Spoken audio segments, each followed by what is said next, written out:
അൻവറിന്റെ വീട്ടിലും അതോടൊപ്പം തന്നെ സ്ഥാപനങ്ങളിലും അനുയായികളുടെ വീട്ടിലുമെല്ലാം ED റെയ്ഡ് ഉണ്ടായി. ഇനി കൂടുതൽ നടപടിയിലേക്ക് കടക്കുന്നു. അദ്ദേഹം സ്വന്തം വാപ്പയെ പോലെ വിശ്വസിച്ച, ഒരു സമയത്ത് CPM-നെ മുഴുവൻ ഉള്ളം കയ്യിലിട്ട് പന്താടിയ ഒരാളാണ് ശ്രീ PV അൻവർ. അദ്ദേഹം കഴിഞ്ഞ ഇലക്ഷനിൽ ജയിച്ചെങ്കിലും CPM-ഉമായിട്ടുള്ള അഭിപ്രായ ഭിന്നതയിൽ അദ്ദേഹം സ്വന്തമായിട്ട് ജനിച്ച അദ്ദേഹം രാജിവെച്ചിട്ട്, യഥാർത്ഥത്തിൽ അദ്ദേഹം രാജിവെക്കേണ്ട ആവശ്യമില്ലായിരുന്നു, രാജിവെച്ചിട്ട് ഒരു തെരഞ്ഞെടുപ്പിനെ ഫേസ് ചെയ്യുകയും അയാൾ തോക്കുകയും ചെയ്യും. മാത്രമല്ല, ചില മീഡിയകൾക്കെതിരായിട്ടും ഇദ്ദേഹവും ചില പോലീസുകാരും ചേർന്ന് നടത്തിയ ഒരു കൺസേർട്ടഡ് എഫർട്ട് ഉണ്ടായിരുന്നു. അത് അദ്ദേഹത്തെ ഈ ഒരു നാശത്തിൻ്റെ പടുകുഴിയിലേക്ക് കൊണ്ടെത്തിച്ചു എന്ന് വേണം നമ്മൾ മനസ്സിലാക്കാൻ. കാര്യം ഒരുപാട് ഇദ്ദേഹത്തിൻ്റെ പാർക്കുമായിട്ട് ബന്ധപ്പെട്ടൊക്കെ ഒരുപാട് വയലേഷൻസ് കോടതിയുടെ മുമ്പ് ഉണ്ടായിരുന്നു. അങ്ങനെയൊക്കെ ഇരിക്കുന്ന സമയത്താണ് അദ്ദേഹം CPM-നെയും BJP-യെയും ഒരുപോലെ വെറുപ്പിച്ചിട്ട് കോൺഗ്രസുമായിട്ട് ചേർന്ന് ലീഗ് വഴി UDF-ലേക്ക് ഒരു സംബന്ധം നടത്തിയത്.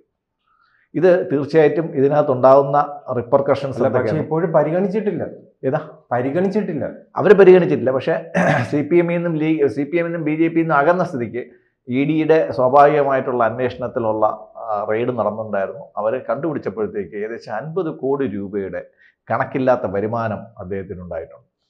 ഈ കണക്കില്ലാത്ത വരുമാനത്തിന് ടാക്സ് അടച്ചിട്ടില്ല. അപ്പം ടാക്സ് ഇവാഷൻ വേറെ കിടക്കുന്നുണ്ട്, അനധികൃത സ്വത്ത് സമ്പാദനം വേറെ കിടപ്പുണ്ട്.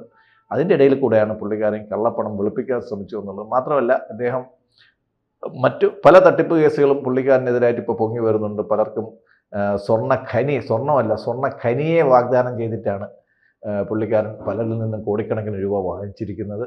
പല കേസുകളും ഇതുമായിട്ട് ഇദ്ദേഹത്തിന് ഷെയറുള്ള പല കമ്പനികളുമായിട്ട് കേസുകളൊക്കെ നടന്നുകൊണ്ടിരിക്കുന്നു. ED അന്വേഷണം സ്വാഭാവികമായിട്ടുള്ളൊരു പ്രക്രിയയാണ്, റെയ്ഡും അന്വേഷണവും. അതിൽ ശ്രദ്ധിക്കേണ്ട ഒരു കാര്യം, കേരളത്തിലെ ED പലരെയും റെയ്ഡ് ചെയ്തിട്ടുണ്ടെങ്കിലും ഇന്നുവരെ ഒരു അറസ്റ്റ് ചെയ്ത് ഒരു ആക്ഷനിലോട്ട് ED പോയിട്ടില്ല. 60ഓളം പേരെ കേരളത്തിൽ പല കേസുകളിലായിട്ട് ED ക്വസ്റ്റ്യൻ ചെയ്തിട്ടുണ്ട്, വിളിച്ചു വരുത്തിയിട്ടുണ്ട്. അതൊക്കെ വലിയ മീഡിയയിൽ ഭയങ്കര ഹൈപ്പ് ഉണ്ടായിട്ടുണ്ട്. പക്ഷേ ഒന്നും നടന്നിട്ടില്ല.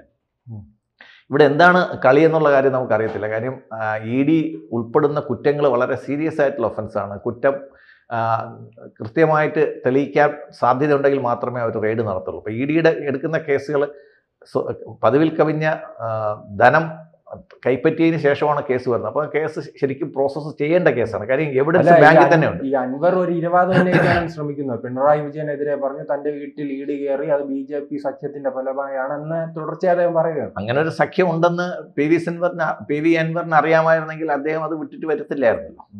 അദ്ദേഹം CPM-നെ പിണക്കിയിട്ട് അദ്ദേഹം 1-2 പോലീസ് ഉദ്യോഗസ്ഥന്മാരെ അദ്ദേഹം പിണക്കിയത് മീഡിയ മാത്രമല്ല, സീനിയറായിട്ടുള്ള IPS ഉദ്യോഗസ്ഥന്മാരെ അദ്ദേഹം വിരോധത്തിലാക്കിയിട്ടുണ്ട്.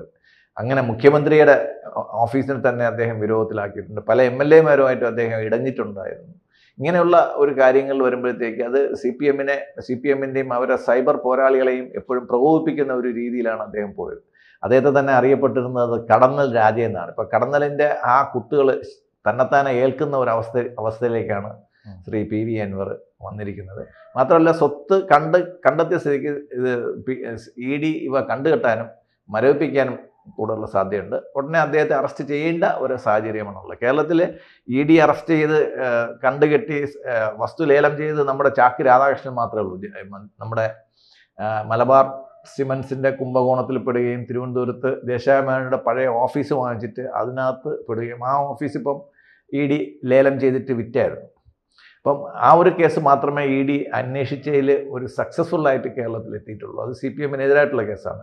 ബാക്കി ഇനി CPM-ഉം കോൺഗ്രസും CPM-ഉം BJP-യും ചേർന്ന് എന്തെങ്കിലും അലയൻസ് ഉണ്ടോ എന്നുള്ള കാര്യം വരും ദിവസങ്ങളിൽ നമുക്ക് കാണാൻ ചർച്ച ചെയ്യാനുള്ള കാര്യം. അല്ല, കേരളത്തിൽ ഇപ്പോൾ എന്ത് വിവാദം ഉണ്ടായാലും, അത് ഈ തീവ്രവാദ കേസായാലും ഇത്തരം ED കേസായാലും എന്ത് അഴിമതി കേസായാലും ഉണ്ടായാലും ഉടൻ തന്നെ RSSനും BJP ഉയർത്തിക്കാണിക്കുന്ന ഒരു കേരളത്തിൻ്റെ ഒരു ട്രെൻഡായി മാറിയിട്ടില്ല. ഇല്ല, ഇതിനകത്ത് അയാൾ 50 കോടി രൂപയുടെ സ്വത്ത് സമ്പാദിച്ചത് BJP എടുത്ത് ചോദിച്ചിട്ടല്ലോ. ഇപ്പോൾ സ്വത്ത് ED എന്ന് പറഞ്ഞ ഒരു ഫങ്ഷനിങ് തന്നെ അവർ വളരെ കൃത്യമായിട്ട് അവർക്ക് സ്വന്തമായിട്ട് അന്വേഷിക്കാനുള്ള സാഹചര്യമില്ല. അവരെപ്പോഴും ചെയ്യുന്നത് വേറെ ഏതെങ്കിലും കേസുകളിൽ ഉള്ള വ്യക്തികൾക്ക് ആ കേസുമായിട്ട് ബന്ധപ്പെട്ടിട്ട് ധനസമാഹരണം നടത്തിയിട്ടുണ്ടോ എന്നുള്ളത് മാത്രമാണ് അവർ നോക്കുന്നത്. ED കേസിൽ പലർക്കും ജാമ്യം കിട്ടാത്ത കാര്യമാണ്. കാര്യം അനധികൃതമായിട്ട് പണം നിങ്ങളെ ബാങ്ക് അക്കൗണ്ടിൽ വന്നതിന് ശേഷമാണ് അവർ നിങ്ങളെ അറസ്റ്റ് ചെയ്യുന്നതും നിങ്ങളെ ചോദ്യം ചെയ്യുന്നതും. അപ്പോൾ അത് വന്നതിന് ശേഷം അത് ബാങ്കിലോട്ട് പൈസ വന്നു, ബാക്കി ഒരൊറ്റ ചോദ്യമേ ഉള്ളൂ, ഈ പൈസ എവിടുന്ന് വന്നു എന്ന് മാത്രമേ അവർ ചോദിക്കുന്നുള്ളൂ. അതിൻ്റെ റിപ്ലൈ കിട്ടുന്നത് വരെ, അത് ശിവശങ്കർ ആയാലും ശരി തന്നെ, ഒരു കോടതിയും ജാമ്യം കൊടുക്കാൻ പോകുന്നില്ല. കാര്യം ആ തെളിവുകൾ നശിപ്പിക്കപ്പെടാനുള്ള സാധ്യതയുണ്ട്. ഇപ്പോൾ PV അൻവർ അറസ്റ്റിലാവുകയാണെങ്കിൽ എന്തായാലും അടുത്ത ഇലക്ഷൻ കഴിഞ്ഞാലേ പുള്ളിക്കാരന് പുറത്തു വരാൻ സാധിക്കുകയുള്ളൂ എന്നുള്ള ഒരു ഉണ്ട്. പിന്നെ അദ്ദേഹത്തിന് ജയിലിൽ കിടന്ന് മത്സരിച്ച് ഉള്ള ഒരു സിമ്പതി നേടാനുള്ള ഒരു അവസരവും കൂടെയുണ്ട്. അല്ലെ, ഈ കേരള രാഷ്ട്രീയത്തിൽ ഇനി അൻവറിന് എന്തെങ്കിലും റോളുണ്ടോ? ഇല്ല, ഇതോടെ അദ്ദേഹത്തിന്, അൻവറിനെ സംബന്ധിച്ചിടത്തോളം രാഷ്ട്രീയമായിട്ട് സ്വന്തമായിട്ട് ഒരു പോളിസി ഇല്ലാത്തൊരു വ്യക്തിയാണ് അദ്ദേഹം. അങ്ങനെ തൃണമൂൽ കോൺഗ്രസിൽ പോയി, DMK-യിൽ പോയി, അദ്ദേഹത്തിന് സ്വന്തമായിട്ട് രാഷ്ട്രീയമില്ല. അദ്ദേഹത്തിൻ്റെ ബിസിനസ് ഉണ്ട്, അത് വളർത്തണം, പൈസ ഉണ്ടാക്കണം എന്നുള്ളതൊക്കെ കഴിഞ്ഞിട്ട് അദ്ദേഹത്തിന് രാഷ്ട്രീയമായിട്ട് ആരെടുത്തും ഒരു കമ്മിറ്റ്മെൻറ്റും ഇല്ല. BJP നല്ലൊരു ഓഫർ കൊടുത്തിരുന്നെങ്കിൽ അങ്ങനെ നേരെ BJP-യിൽ വരുമായിരുന്നു. പക്ഷെ ആ പാർട്ടികൾക്ക് തലവേദനയാണ്. അതെ, അത് എപ്പോഴും ഒരു തലവേദനയാണ്. കാര്യം എന്ന് വെച്ച് കഴിഞ്ഞാൽ അയാൾ ആൻറ്റിസിഡൻസ് നോക്കുമ്പോഴത്തേക്ക് ഈ അനധികൃത സ്വത്ത് സമ്പാദനം, സ്ഥിരമായിട്ടുള്ള നിയമലംഘനം, ഇതൊക്കെ കൊണ്ടാണ് CPM പോലും അദ്ദേഹത്തെ ഒഴിവാക്കാൻ വേണ്ടിയിട്ട് ശ്രമിച്ചത്. കാരണം ഇദ്ദേഹത്തിൻ്റെ പല കേസുകളും പരിശോധിച്ചാൽ നമുക്കറിയാം, ഒരു കോഴിക്കോട് കേന്ദ്രീകരിച്ച് എല്ലാം ഒരു കേസുണ്ടായിരുന്നു. അതെല്ലാം കമ്മ്യൂണിസ്റ്റ് പാർട്ടിക്കാണ് തലവേദനയായി മാറുന്നത്. അത് കൊല്ലത്തും ഒരു കേസുണ്ടായിരുന്നു, പ്രോപ്പർട്ടി സംബന്ധമായിട്ട്. അപ്പം പുള്ളിക്കാരൻ്റെ റിയൽ എസ്റ്റേറ്റ് ഡെവലപ്മെൻറ്റ്, പുള്ളിക്കാരൻ മെയിനായിട്ട് റിയൽ എസ്റ്റേറ്റ് ഡെവലപ്മെൻറ്റ്, ഈ കേസിലായ വസ്തുക്കൾ പിടിച്ചെടുക്കുക, അത് കൈമാറ്റം ചെയ്യുക, ഇങ്ങനെയൊക്കെയുള്ള ഒരുപാട് നിയമവിരുദ്ധ പ്രവർത്തനങ്ങളിലേക്ക് അദ്ദേഹം പോകുന്നു എന്നുള്ളതാണ് ഈ കേസുകൾ മനസ്സിലാക്കുന്നത്. നമ്മൾ നേരിട്ട് അതിൻ്റെ അന്വേഷിച്ച് നമ്മൾ റിപ്പോർട്ടൊന്നുമില്ല. പക്ഷേ ഇത്തരം എന്നും വിവാദങ്ങളുടെ ഒരു തോഴനായിട്ട് ശ്രീ PV അൻവർ മാറിക്കൊണ്ടിരിക്കുകയാണ്. അദ്ദേഹം പിന്നെ UDF എടുക്കുകയാണെങ്കിൽ എന്തായിരിക്കും അദ്ദേഹത്തിൻ്റെ ചുമതല? എന്തായിരിക്കും? അല്ല, അദ്ദേഹത്തിന് കാരണം ബേപ്പൂരിൽ അദ്ദേഹം മത്സരിക്കുമെന്ന് പറയുന്നത് അങ്ങനെ പല ഇതുകൊണ്ടല്ലോ. അപ്പോൾ അതെല്ലാം ലക്ഷ്യമിട്ടാണ് ഇദ്ദേഹത്തെ വേട്ടയാടാൻ ശ്രമിക്കുന്നു എന്നാണ് ഇദ്ദേഹത്തിന്റെ അനുയായികൾ പറയുന്നത്. ബേപ്പൂർ മത്സരിക്കുന്നത് പിന്നെ നമ്മൾ സുൽത്താൻ്റെ മരുമകനെതിരായിട്ടുള്ള മത്സരമാണ്.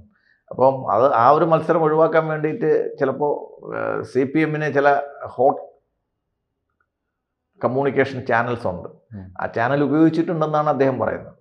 അപ്പോൾ ബേപ്പൂർ മത്സരിക്കുകയാണെങ്കിൽ എന്തായാലും അദ്ദേഹം ഒരു സൈസബിൾ വോട്ട് പിടിക്കുന്ന ഒരാളാണ്. അത് സാമ്പത്തികമായിട്ടായാലും പൈസ കൊടുത്തിട്ടായാലും. അവിടെയും കഴിഞ്ഞ മത്സരിച്ചപ്പോഴും വിവാദം ഉണ്ടായിരുന്നു.